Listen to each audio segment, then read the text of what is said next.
Dar. mais li ñu mën a jàpp daal Aliou daal moom defal naa Ndeye Awa Aliou. waaw asalaamaaleykum. jàmm nga am. jàmm rek. ah Aliou yow résultat Mabo yi tam nag loolu nag moom nu mu demee noonu. gannaaw bu ma sant yàlla julli si yonent bi maa ngi gërëm samay waajur di sant sama sëriñ Seydi Mouhamadou Modou Sarr di ñaan yàlla mu yokk ay leeram. yaakaar naa boo seetee Sénégal ku mu ci gën résultat amul parce que ñun département bi 5 candidats la ñu am allo. waaw ñu ngi lay dégg. 5 candidats la ñu am waaye ku mu ci gën résultat amul ni ma gagné ci bureau de vote ci département bi kenn gagné wu ko rawatina Mabo boobu ngay wax. mais Mabo dañ la faa gagné tëdu. waaw biir Mabo man lañ ma gagné waaye dëkk àll yi wër Mabo ah d'accord ok. Mabo mosuma ko gagné bi ma nekk politicien ba léegi. may leeru Mabo waaye mënu maa gagné Mabo. àll bi nga koy gagné quoi. waaw. maa gagné fi ma dëkk muy Wanaar. maa gagné Siin. maa gagné Kumpel. maa gagné Ndéyli. maa gagné Kër Jibi. maa gagné Kër Saab Balangaar. maa gagné Njorol Tukulóor. Kumpel. laaj leen ñoom. département bi laa gañewul. waaye boo analysé li ma am yëpp commune Mabo. waaw waaye département bi nag gañewuma ko. kon boo jëlee village yi yow yaa gañe commune Mabo. kalkin ko. waaw non damay laaj rek. waaw. mais man du ma sax seet tool yi gars yi ñoo ma wax rek yaa gañe commune bi man li ngay gis nii kaw laa man xooluma man bu ma xamee ne dootuma gañe département bi laa ci pare man. léegi département bi leer na ni kon Pastef moo ko gañe. waaw moo ko gañe may félicité ku ko gañe. di ñaan yàlla mu def ma député ci sama dund. parce que ñaari yoon nekk naa ko candidat député ñaar yi ma ko nekk yëpp liste bii ma bokkoon jàll bii nag mu ñëw bokk ci liste ba mu jàll. kon loolu sant suñu borom la. bi may bëgg a nekk député booba nekkuma maire bële laa ko bëggoon a doon yàlla dogalut ko beneen bii nii yàlla dogalut ñaar yëpp jàll ma bii ma jàll bi ma jàlle li ma xam ci département bi su ma nekkuloon candidat du ma ko xam.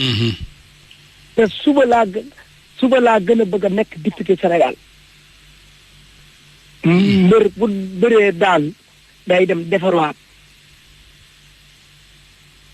waaw di ñaanal ki yàlla def député ci département bi yàlla na yàlla dogal mu liggéeyal département bi rek moo ma ñoroon ci député bi waaye du sama poche. sa mbër mu nga daan àndal muy bëree di daan ndax dimbali na la ci élection yi. waaw. dimbali na ma lool ma dimbali mbër rek ma dimbali ci élection yi. élection yi bëri na am naa ñaari mbër yu ma ci dimbali.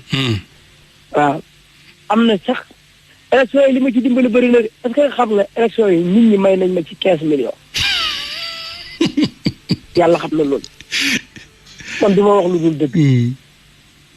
nit ñi may nañ ma ci 10 millions ak juróom. ma dugg naa ko ci askan wi nag. waaw campagne daa metti carburant beeg waaj meeg t-shirt yeeg. laa ilaaha illallaah man kay damaa yërëm gars yi campagne tax Sénégal yëpp man département rek laa campagne. kaaw maa ngi waaj a dee. def nga 15 millions waaye. imagine bu ma naroon a campagne def Sénégal yëpp man gars yi campagne Sénégal man laa yërëm. léegi bës bi nag noo def ak moom gone yi jël nañ sax yëf yi def ko musique. waaw man xam nga bu ma bëggoon a am bës grand man xam naa ne bu ma bëggoon a am bës ba ma amee bës yàgg na parce que man yàgg naa Ndakaaru politique moo grand rek waaye ni ma mel noonu laa mel man kaw laa. ci fierté pour kaw bu ma doon. li may yàgg Ndakaaru mënumaa changé sama langue wax mënumaa changé sama jëf. kaw laa te it staru rajo wala télé laa bugg loolu rek waaye fu ma jaar star la man fu ma jaar fii nit ñi dañ naan ëlliwa nga yàlla moo dogal yow mii nii rek boo nekkee Dakar xam jafe stress xam ni ngeen koy waxee dañu naan njëkk gis ma boo ma gisee lu la naqari day dañ parce que nitu jàmm laa. ndeysaan. waaw ñu ñaanal Sénégal jàmm rek. amiin xam nga nag man Ousmane Sonko nag man nii Ousmane Sonko xam nga ne moom a gagné waaye du candidat bi fi newoon. moom kan moo ko nekkaloon foofu mbir ki lan. Samba Dal lañ koy wax. ah d'accord kon Koungheul kan la. Samba Dang nag député la woon itam yow tam. Samba Dang kay mat na mbër. waaye man mbër laa de. moom ba muy campagne man ba may campagne sama bopp laa doon tudd. nit ñi doon wax sax Aliou ci fan la far. dafa kon man damaa wóolu sama bopp. waaye moom daf naan su leen ma woteelu da ngeen a wor Ousmane Sonko. bootu ci Sonko. waaw xam nga voilà xam nga Ousmane Sonko yàlla daf ko may. lu mu mayul keneen. waaw loolu la te gars yi moom la ñuy kii. waaw nuyul ñu bàyyi antu. yow foo xamee bàyyi antu. nuyul ñu ko rek. waaw. incha allah. waaye yoonu Mabo bi nag xanaa nag Pastef dina ko defar.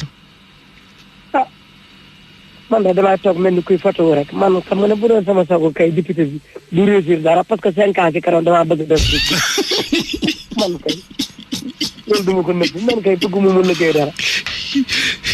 5 ans de pënd encore. rom mën a pënd sax bu doon sama sago day dolliwaat ay kàmb nit ñi duñu am fu ñu jaar. dana waar Mabo nag dëkk la de ñoom Ndeye Diouf Lambaye ak ndaw sa yoon daameloo si la nu mu tudd yaay ja. ma ni dëkkub ñoom Ndeye Diouf nu tudd sax waykat bi Ndeye Diouf ndax Diouf bu sëñ Fall ak yaay ja. waaw. yoon daameloo si waaw. seen dëkk bi dëkk la de war naa am tali. non tali bi tàmbali nañ ko. tali bi ci jamonoy Macky Sall lañ ko tàmbali woon. état bi it ñëw na si di ko mottali. maa ngi ñaanal Samba Dam député bi yàlla na ko jik di ñaanal réew mi yëpp jàmm di ñaanal waa RFM di ñaanal télé beeg rajo beeg lépp yàlla mi mën a maye jàmm yéen journaliste yooyu yàlla na leen yàlla defal jàmm. merci. réew mi ku leen bëgg yàlla na am jàmm ku leen bañit yàlla na ko yàlla fexe ba mu bëgg leen barki yeneen bi. merci Aliou. jërëjëf Sénégal. jërëjëf.